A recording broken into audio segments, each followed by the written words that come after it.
Hi, welcome to the Freeman Conversations. I'm Jobert Ocal, the online editor of the Freeman, and this is another edition of Power Women, our way of paying tribute to women who are not afraid to make a difference. We are here in Liloan, soon to be city, hopefully, and of course we are sitting beside the mayor of the town, Mayor Christina Frasco. Mayor, thank you very much for welcoming us to Liloan. Daghan sa kayong salamat. We're very happy to have you here in Liloan. We're very happy to be here, and thank you very much for accepting our invitation to be in this series, Power Women. Yes, it's really an honor for me to be selected among your Power Women of Cebu. And it's also very timely that we just celebrated Women's Month. Yes. And so I'm very grateful to be included in this series. The honor is ours. And of course, we just celebrated Women's Month, but still, allow me to greet you Happy Women's Month, because as they say, we should not only celebrate women in March. Ito, dapat kadadlaw yun. No? Atong mga bana, please take note. Before I ask my questions, your message to the Liloanons and to the rest of the Cebuanos. Maayong hapon, kaninyong tanan, ako nga kaigsoon ng Iloanon o Cebuanon, dako kayo na akong kalipay na nakauban ang Freeman karong adlaw, and I'm very happy to represent Liloan to Cebu and to the world, and to tell you what we've been doing to improve the quality of life of our fellow Liloanons, and to give truth to our mantra, Live, Love, Liloan. Live, Love, Liloan. Can you please explain to those who are not from Liloan?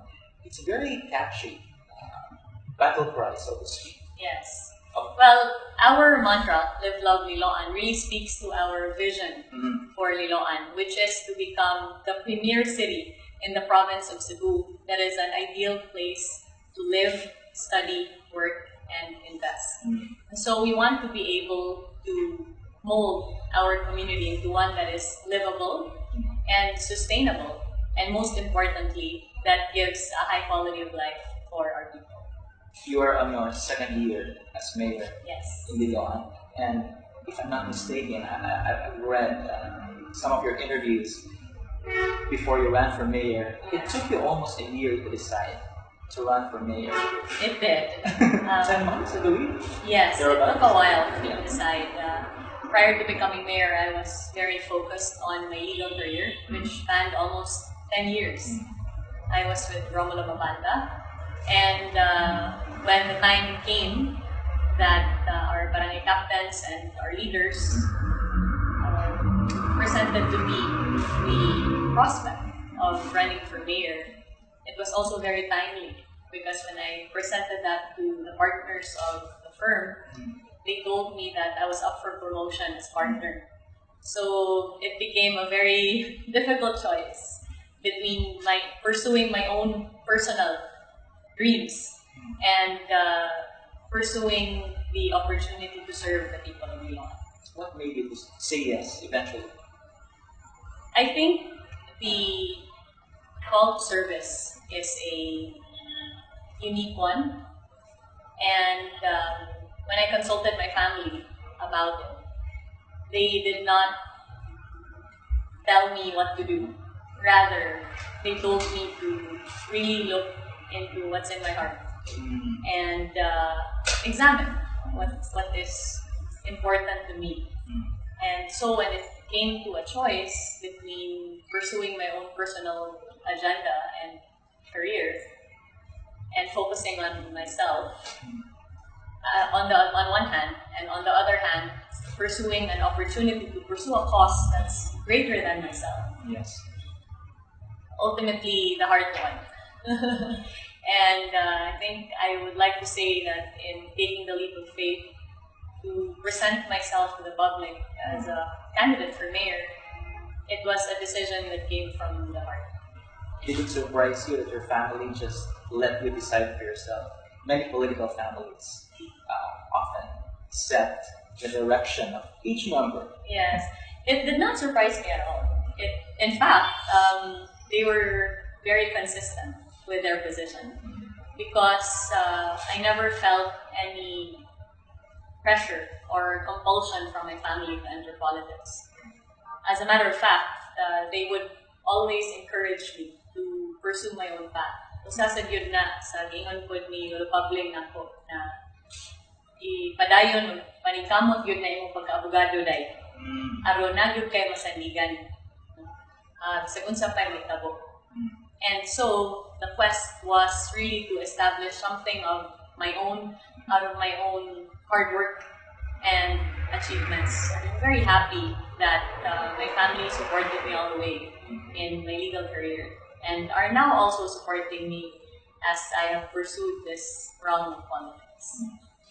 You, of course, finished your law degree from Ateneo Law School, where you were also team captain of your women's badminton team. I needed something to take off the stress of studying, so I was also very active in sports when I was in law school. But you were already very active, even when you were in high school. I was. Yeah. I started playing badminton when I was in high school, and I was also the captain of our women's badminton team. And I tried to pursue a well-rounded life when I was in high school. Not just focus on academics, but also on sports. I was even a member of the dramatics club at one point. You were and the president of the student council. How did you manage that? Well, and graduating high school salutatorian. Yes. Well, I think that there were a lot of opportunities for growth when I was growing up, and my parents were always very supportive of whatever it was that I set my mind to. I think that was really key. My mom set upon us this very high standard of excellence. And so we were taught at a very young age to never settle for anything less for yourself. On the other hand, my dad was also very supportive as far as me pursuing my extracurricular activities, especially sports. He was there at every game. And so it's been this very strong family support that's helped me pursue all kinds of interests. Certainly, even before entering politics as candidate for mayor, you were no longer a stranger to public service or to service in general. Aside from your exposure to what your family has been doing in public service, but you also occupied leadership positions in high school and even in college and in law school. How do you define leadership? How did you define it then, and how do you define it now that you are mayor? I think my view of leadership has certainly evolved in the past few years. And it has certainly evolved even more in the past 2 years since I've been mayor. The common factor that binds my perception of being a leader through it all has been that being a leader requires difficult decisions. It requires the ability to take a stand and to be consistent in that position. And I'd like to believe that I practiced that even in the past. The difference now being that I realize that leadership should not be singularly focused on your goals, but should also take into consideration everyone around you. You are the mother of Liloana. Yes, and the ultimate test of leadership, I believe, is in one's ability to lift others up towards the goal that you would want to achieve for your community, for your town, and to be able to empower them, to make them believe that they can be better than what they are, and that things can be better than what it is.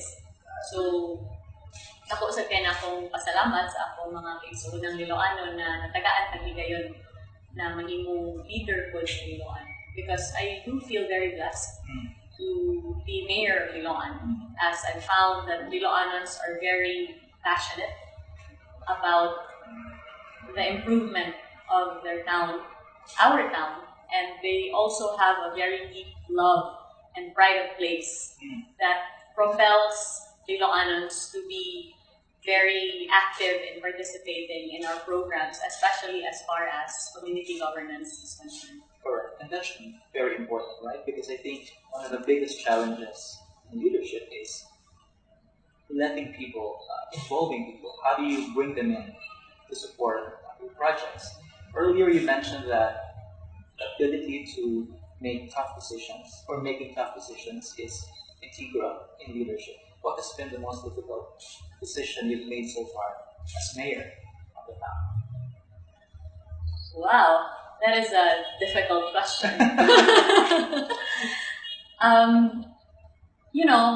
I think there have been several challenges that I've faced as mayor.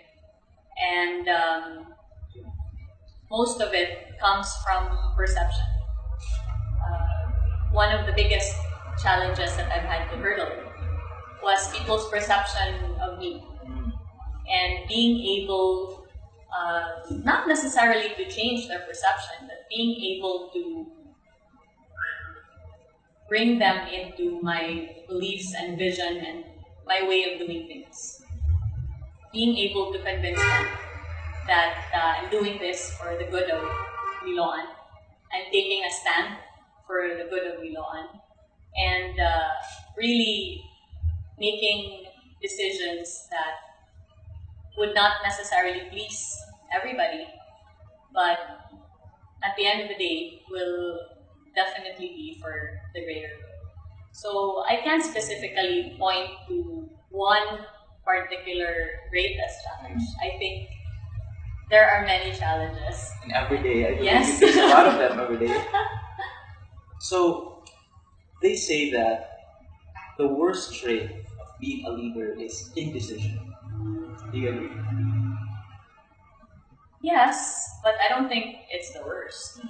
I think the worst trait is the lack of compassion. Because in this field of leadership, compassion is very important. You need to be able to have the heart to serve and also to take into consideration people's circumstances as you implement the law, as you implement programs and projects, and as you make those difficult decisions that need to be made. Has the world made it easier for women these days? Well, I think we certainly live in a time that is easier for women than it was during the time of our grandmothers and great-grandmothers, where we're able to pursue our careers, pursue our passions and advocacies in a manner that is shoulder to shoulder with men. But there are certain challenges that are still on the horizon, but I feel very fortunate to live and to govern at a time where women in leadership positions is no longer such a foreign concept. Correct. And of course, your mother, the former governor of Cebu, now sits as Deputy Speaker Hi, in Mom. the House of Representatives. Who do you look up to aside from your mother and perhaps your grandmother? Because I've read also in one of your interviews that the two of them, including your grandfather, have told you the value of hard work. Yes, absolutely. Aside from those two women in your life, who else do you look up to in the area of leadership and service? Well, in the Philippines, I really greatly admired President Gloria Macapagal-Arroyo, who led the Philippines with a stern hand that ultimately resulted in great economic gains for our country that may not have been felt right away, but certainly benefited the next administration and our country for that matter. I also greatly admire other women leaders in our country, such as Senator Lauren Legarda, for whom I was a consultant on women and children. And during her vice presidential campaign, gave me an opportunity to go around different places in the Philippines to lecture on women's and children's rights.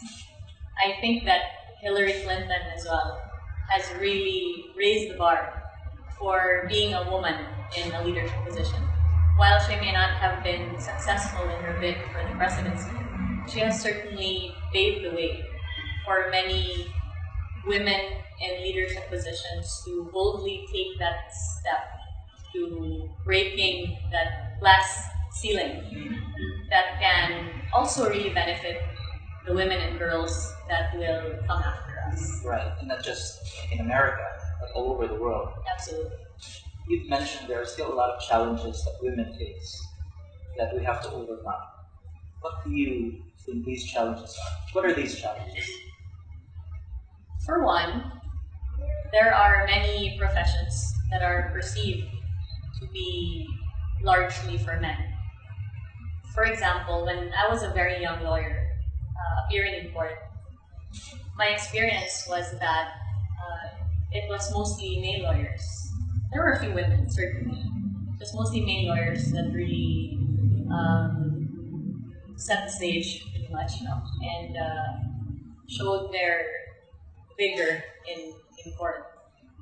And so my response to that was not necessarily to cower in fear, but rather to make sure that in every hearing I came fully prepared.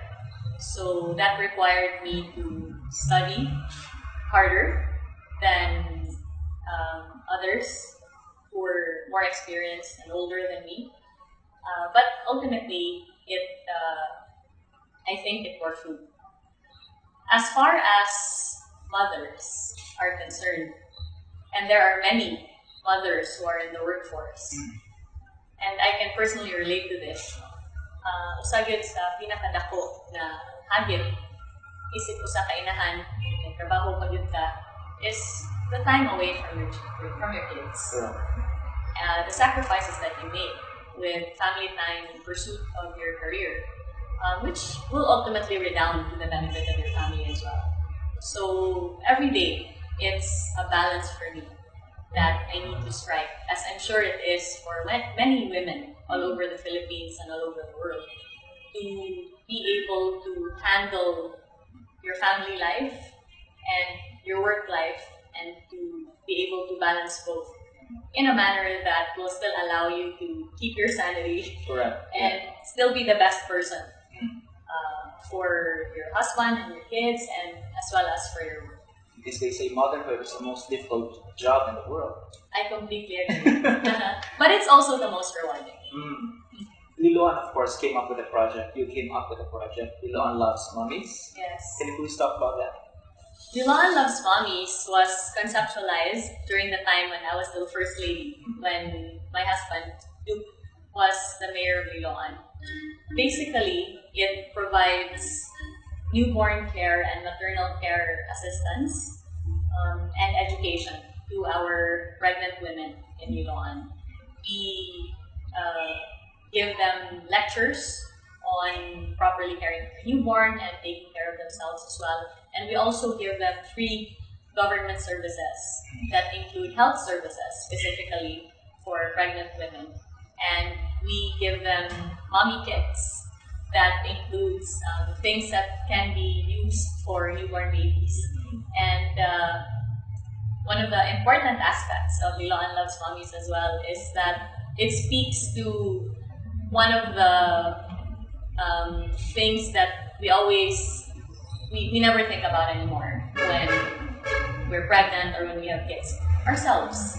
No. So, correct. Yes. So, among silang tagaan of free makeover, free haircut, free makeup. In some years, we've also had free massage. So, it's not purely health and medical services, but also pampering services for our moms. Moms truly deserve pampering. Absolutely. But of course, one of the beneficiaries of the program are single mothers. Yes.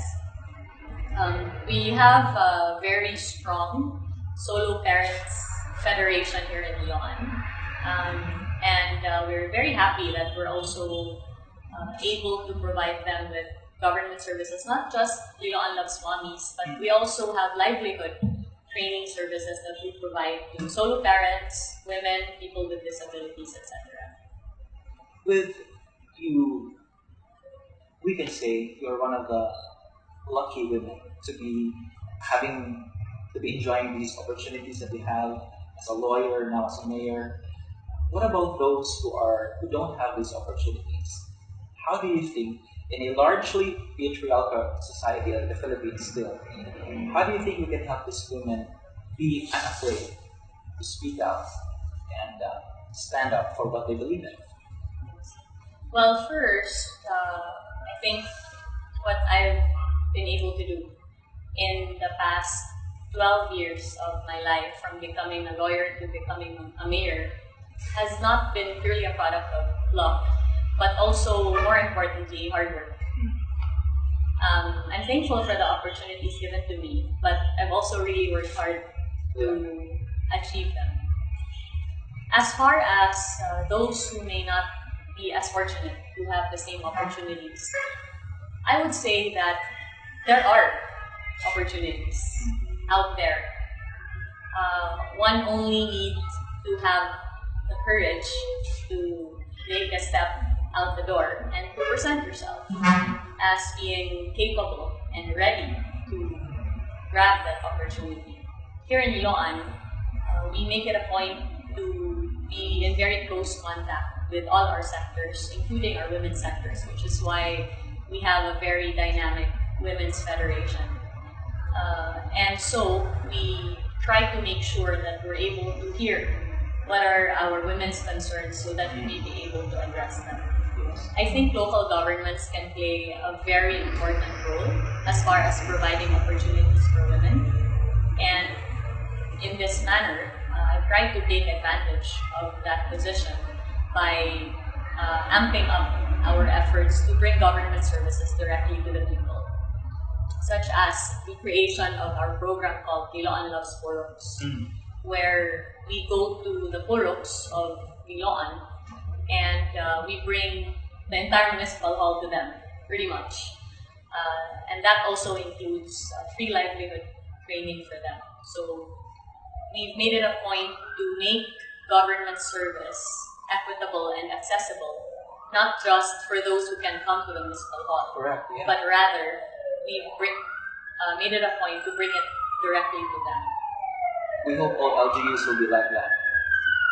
Hopefully, yes. I think there are. Yeah. One of the women of the hour, perhaps, Meghan Markle, the future wife of Prince Harry, Yes. said in one of the activities in the UK that women don't need to find their voice. They have a voice, they only need to use it. And people need to be encouraged to listen.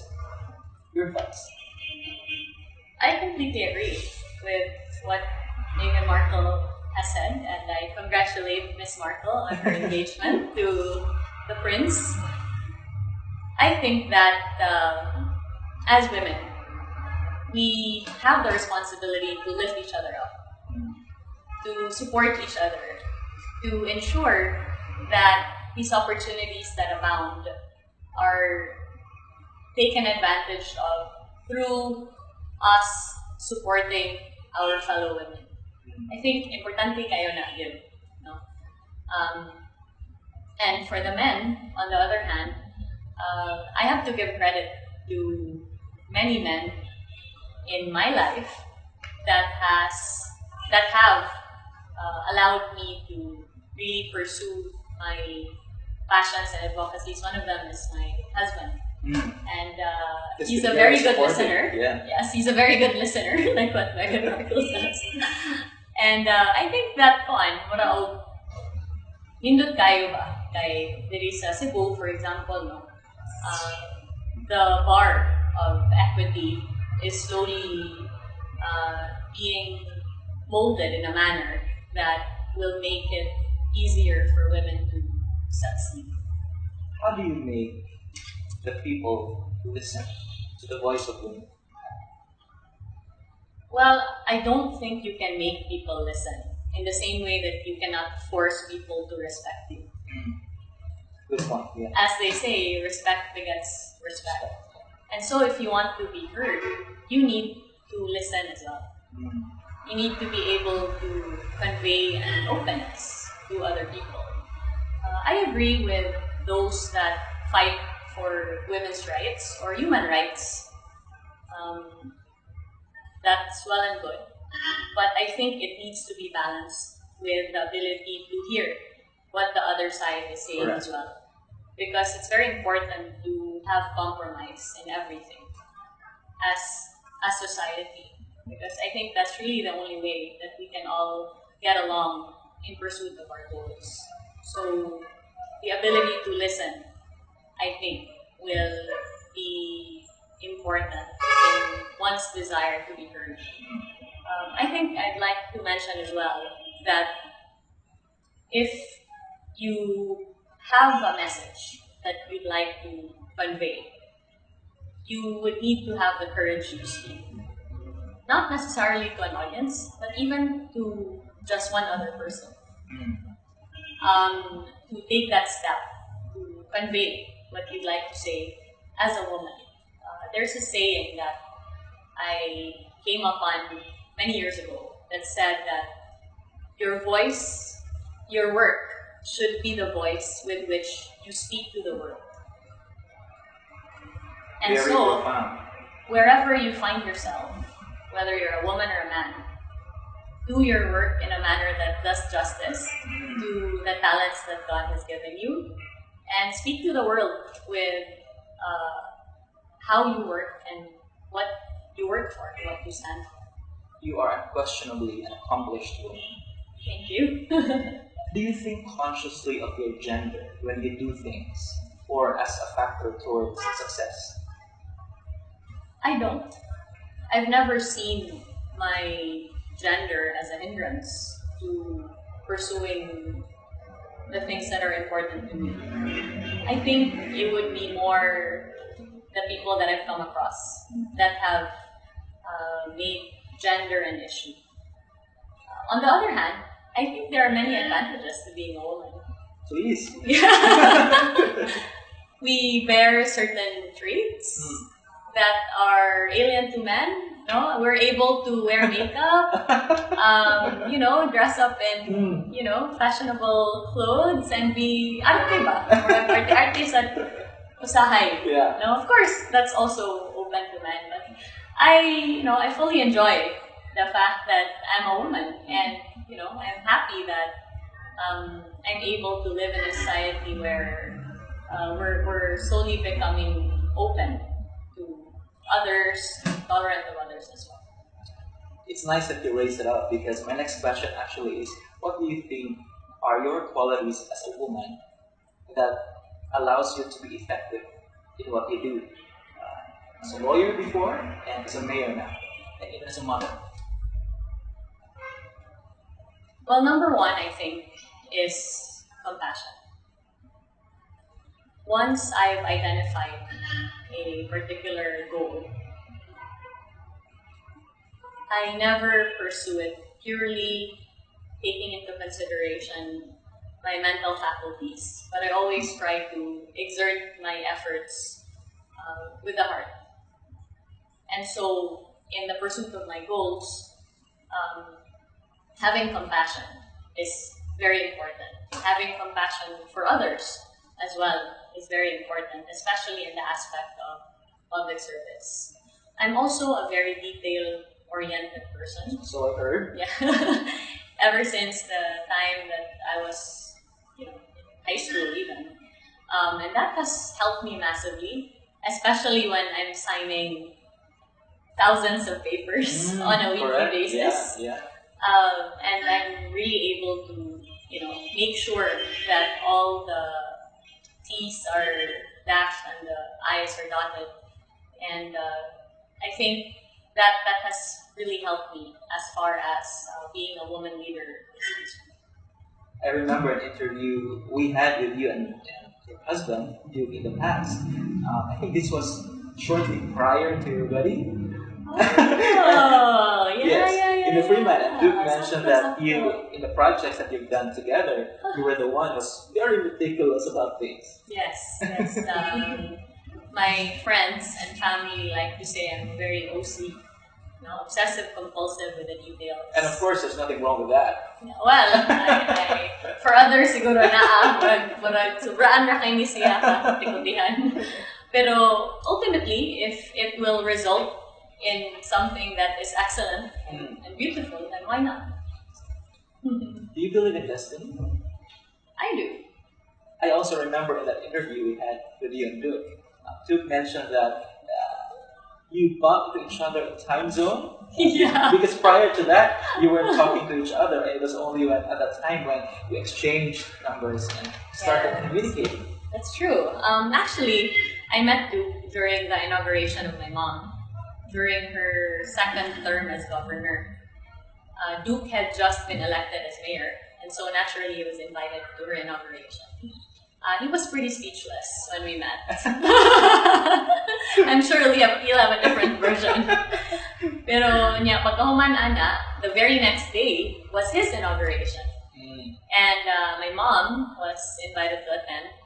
So, niuban ko ni Mami, direct ko sa Liloan, sa ilang gym, inaugurate. And then, the day after that, we ran into each other in Ayala, time zone. Kunya, aligre kaayo kay kanang Suryami, Nana, he didn't have the courage to ask for my number actually. He asked for it, funnily enough, from my brother. Oh, okay. From whom he requested permission kung pwede ba ko niya kuhaon as legal consultant for Liloan. Style. So, a strategy was in the works. Apparently. So he needless to say, he's been getting pro bono legal assistance since then. You have 3 beautiful kids. One is a lady. Yes. Growing up very fast. Yes, our eldest, Sophia, is 5. Our second is Liam. He's 3 years old. And our youngest is Franco. He's 1 year old. What have you told Sophia, if you have already, about men? You know what? We've had no distinctions really about, that he's different because he's a man or that she's different because she's a woman or a girl. What we've tried to impart upon our children is everything is an equal opportunity game. If there's something that you want, you pursue it with your own hard work and abilities, not limited by your gender. I'm also very happy that Sophia has had a very good role model in a man, and that person of my husband, Duke, and also my family. Of course, there's my brother, Paolo, there's my grandfather, Lolo Pabling. The most important lessons you learned from your family, particularly your mom and your grandmother? Well, it cannot be argued that mom has a great love for Cebu. Through her, when she was still governor, I was able to see and appreciate all our towns and cities and really see the beauty of Cebu and appreciate the kindness and generosity of the Cebuanos. And for that, I think that I would like to thank her for really exposing me to that. Undeniably, she's been through tough times. And what I've learned from her as far as that's concerned is as long as you're strong enough to take your stand, to not be swayed by the changing winds of politics, to keep your principles intact, then you will survive. As far as my grandmother is concerned, and I miss her dearly, yes, she's right there. She's right here. She was a very strong advocate for community development. She founded the Cebu CFI Community Cooperative in the 70s, and it has now grown into one of the biggest cooperatives in the Philippines. Her main purpose being to be able to provide a support system for people in the workforce. It started out as people in the judiciary, and now it's really anybody. She was also a former judge. Yes, she was a former judge. She worked day and night to really build up the Cebu CFI cooperative. And what I've learned from her is that it's very important to think beyond yourself and to work hard in the pursuit of your goals, and also to ensure that you keep your family in your top level of your priorities as you're pursuing your goals. She was a mother to 8 kids. Correct. So to be able to do that and to be a judge and to lead the CFI is really phenomenal to me. And I always pray for her guidance, especially as I am now occupying this position that requires me to lead a town of over 130,000 people. And be a mother of 3. Yes, at the same time. time. At the same time. What did you learn from the women of Liloan? You have worked with them quite a lot since you were elected as mayor. Well, first of all, woman empowerment is alive and well in Liloan. We have a very vibrant community of women leaders, mainly through our purok system. Our purok system is composed of 231 puroks, and we have close to 3,000 purok officers and members. Over 1,000 of those are women. So women are really paving the way and leading as far as community governance is concerned. And so what I've learned from the women in Iloan is it is possible to be a woman and to be a leader in your community, to pursue causes that are beyond yourself and beyond your household, and at the same time still be a good mother to your children and a good wife to your husband. That balance that I seek to achieve, I see every day in our very hardworking community leaders in Liloan. Your 10-point agenda in your administration include education, health and social services, economic enterprise, livelihood and employment, women, children and gender equality, good governance, tourism and heritage, environment, infrastructure, and peace and order.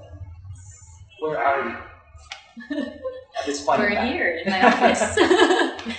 Well, we are very happy to have made a lot of headway as far as the pursuit of our #1 priority, which is education. So far, we have been able to serve over 6,000 young Liloanans and help them in their pursuit for a better life through education.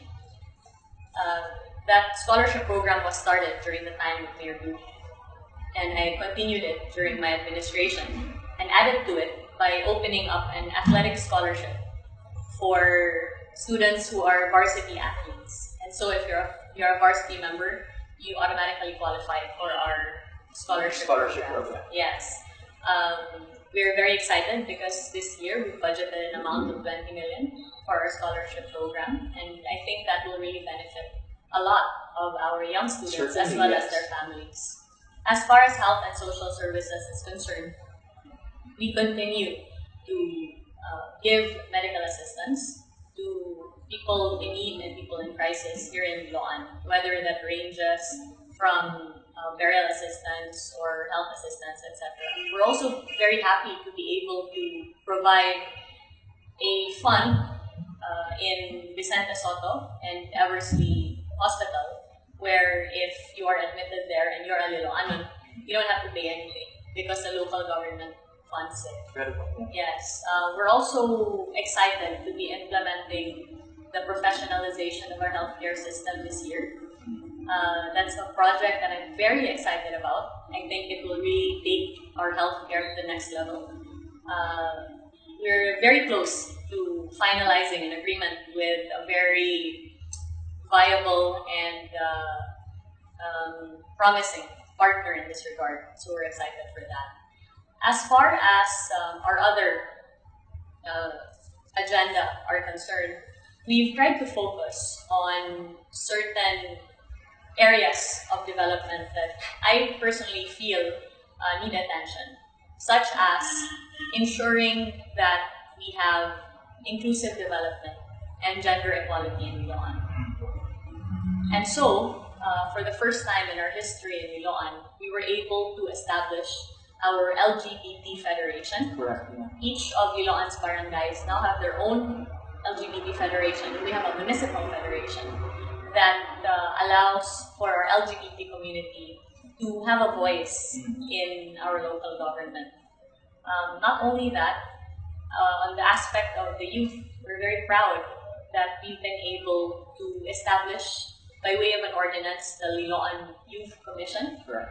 And be an LGU that is one of the first to fully federate all of its youth sectors. We have a very strong youth organization in the province of Cebu, and in fact, it was adjudged the best youth organization last year. We've also tried to improve the manner of governance here in Iloan, especially on the aspect of ease of doing business.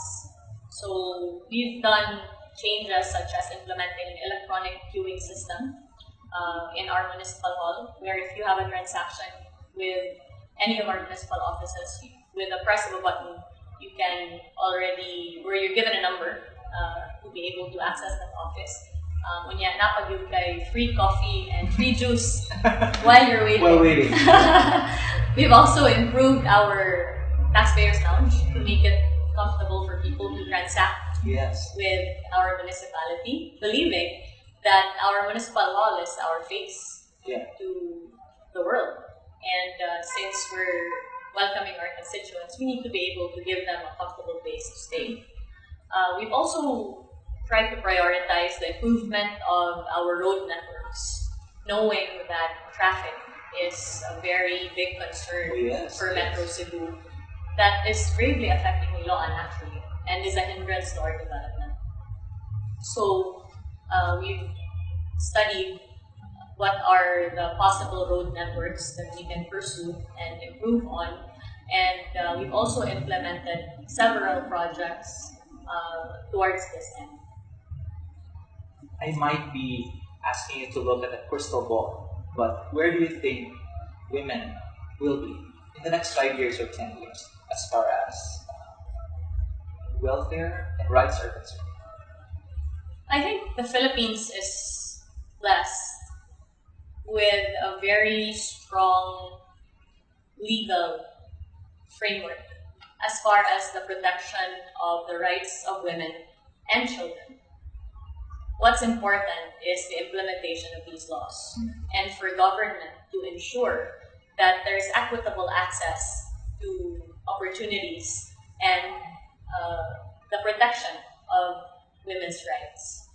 And so I'm very hopeful that in the next 5 or 10 years, there will be even more opportunities for women to succeed, and there will be more women in leadership positions as well. Do you think we have enough laws for that protect women? The ones we have, of course, the Covenant Party for Women, the anti-abuse and violence against women and children. But of course, you've mentioned earlier that the challenge really is in the implementation, enforcement of these laws. Yes. Well, there's always room to improve as far as the laws are concerned. But with what we have, I think there's already a good foundation from which we can really strengthen our empowerment of women. I don't want to be too political, but 1919 is just around the corner, 2022 is not very far away. Can we see a Christina Frasco running for higher office, or? Well, you know, being a mayor on my first term, I found that it's a difficult endeavor that requires a lot of sacrifice, especially when I think of what I had to give up to pursue public service. I think that being in this position gives you a rare opportunity to help and to implement real and effective change. And if you continue to be given that opportunity, then what a blessing that would be. certainly as a Cebuano, I would like to continue to contribute to the development of Cebu and to see it rise to its full potential. But ultimately, I realize that pursuing any office, whether it's higher office or the same office, is up to the will of the people. And so, kami, igo lang yung tanyag sa among kaugalingon, depende na sa Diyos na sa katawhan kung hindi lang may butaran or kung nakauyon magod sila sa among kong anervisyo. And so, right now I'm focused on my position and giving justice to the mandate that was given to me by the Liloanans in the hopes that I will be able to serve to the best of my ability and to implement the programs and projects that we would like to see come into fruition in pursuit of our vision for Liloan. I forgot to ask you this earlier, but what were your expectations when you ran for mayor, and did you meet these expectations when you were already elected? Well, I expected the job to be challenging. I didn't expect it to have that much paperwork. Didn't you have a lot of paperwork also in law? There's so much more here. Daghan yung kay siya pirmahan on a daily basis, no? And lisod siya to be able to think and manage all of these working elements and be signing papers at the same time. I think we can improve as far as our levels of red tape and bureaucracy are concerned. And I'm really all for implementing modern technological changes, even to our procurement system. And I think that will greatly benefit many of our local government units as well. Going paperless is certainly something that we've been eyeing for a while, but hopefully our laws will allow it as well. Of course, prior to being mayor, aside from being a lawyer, you were also an educator. You taught subjects at the University of San Carlos, as well as the University of San Jose Recoletos. Do you miss teaching? I do miss teaching, very much. I had the opportunity to teach for 8 years, and I really enjoyed it. The fact that you're able to mold these promising young minds, the future leaders of our country, is really such a great blessing. Teaching as well forces you to always be at your best as far as your knowledge of the law and prevailing jurisprudence is concerned. And I really enjoyed the mental challenge of it as well. Are you going back to teaching? Well, if given the opportunity, yes, but I think that my present position and the schedule that it entails would hinder me from pursuing that. For now, because I'm sure the law schools have missed you. I hope so. I miss them too. Speaking of which, the bar exams, results of the bar exams are coming out, I heard, next month in May. Yes. What do you think of the efforts to regionalize the bar exams? I agree with it, actually, because I think it will give an equitable opportunity to our brothers and sisters, both in the Visayas and Mindanao. You have to consider, no, na taking the bar exams is difficult enough already, but having to uproot yourself and live in Manila for several weeks away from your family gives you an emotional toll that can greatly affect your performance in the bar. And so if we're able to make the bar exams nearer to those who need to take it in the Visayas and Mindanao, entailing less cost as them for them as well, then well and good. I fully support that. How do you want to be remembered as mayor of Liloan?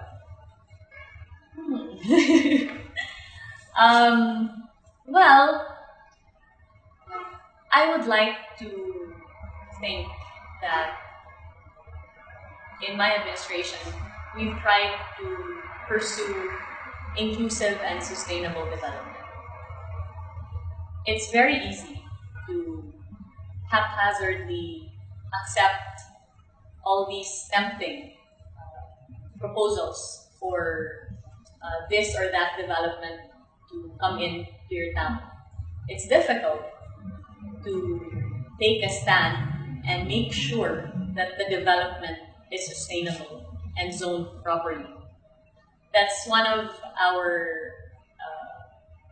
the things that we're very proud of here in DeLonge, that we've been relatively strict in the implementation of our zoning ordinance to make sure that the developments are really placed in the proper zones.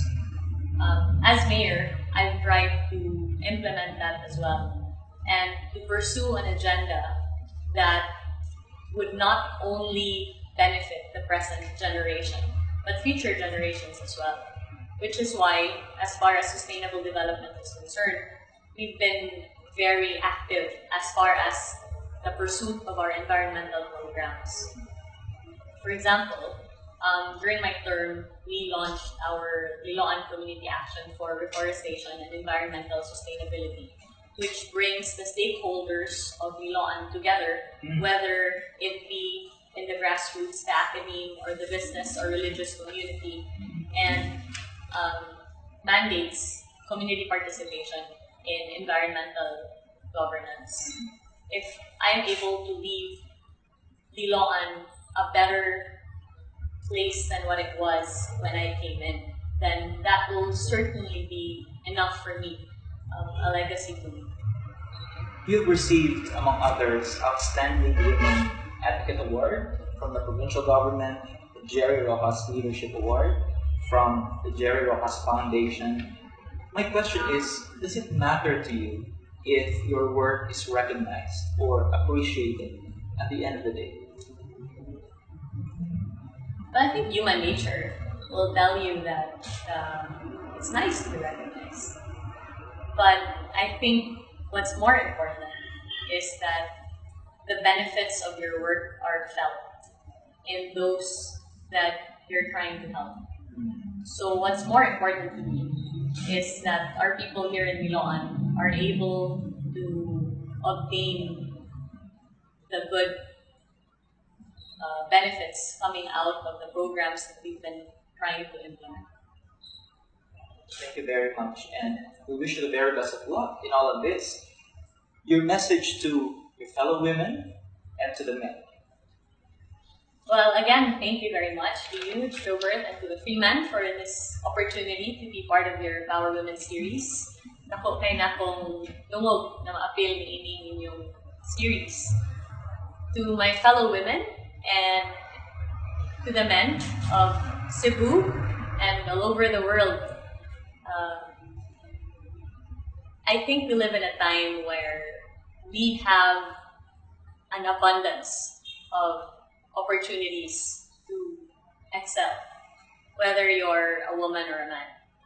What's important is that we build a community that allows for people from all walks of life to be able to take advantage of these opportunities.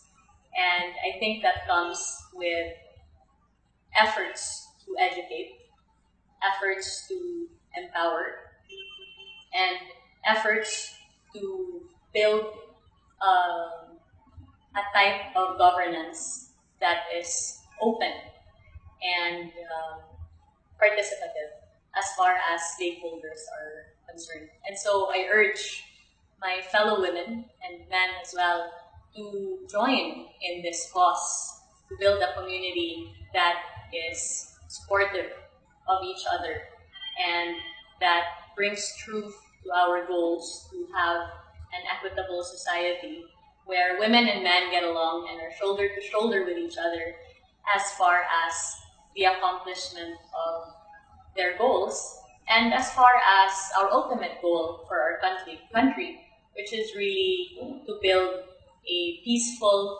and progressive society, not just for ourselves, but most importantly, for our children as well. Thank you very much. Mayor Frasco, thank you so much for joining us today. Daghang kayong salamat and thank you very much for welcoming us to DeLonge. Yes, we hope to be back. Please come back. Yes, we'll be happy to have you. Our guest in today's edition of Power Women, Mayor Christina Frasco of Liloan, Cebu.